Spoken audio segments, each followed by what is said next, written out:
Jamen, hej. Vi skal snakke lidt om hydrosfæren i dag. Så det er jo meget oplagt, at vi går rundt ude i naturen. Og, ja.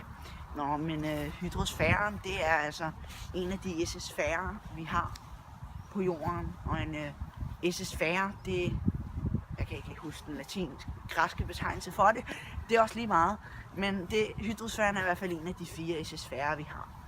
Og hydrosfæren, det er nok, jeg vil sige, en af de mest vigtige esosfærer, vi har på jorden, fordi at det er den, der indeholder altså alt vand, og uden vand har vi jo intet liv. Så man kan faktisk sige, at hvis vi lige kort går væk fra hydrosfæren og snakker om det, vi kalder biosfæren, som har med dyrelivet at gøre, og naturen, så hænger biosfæren og hydrosfæren meget sammen med, at hvis vi ikke havde en hydrosfære, så havde vi heller ikke nogen biosfære, fordi dyrene ikke kan leve uden vand. Og hvis vi så går endnu længere ud, så hvis man kigger op mod skyerne, så har skyerne faktisk også noget med hydrosfæren at gøre, i det, at alt det vand, skyerne indeholder, det kommer fra hydrosfæren af. Så hydrosfæren, og så kan jeg ikke lige huske den anden fære, men det er også lige meget, de hænger i hvert fald sammen. Og bjerge og gletsjere bliver også dannet i hydrosfæren, altså via vandet. Det var vist egentlig kort og godt det, jeg ville snakke om. Godt.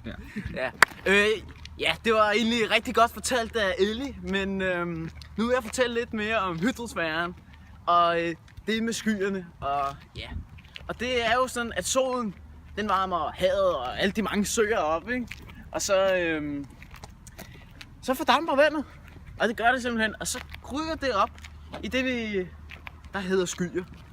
Og så når der egentlig er kommet nok damp op i skyerne, så begynder det jo at regne ned som vand igen, som så lander i søerne og i havet.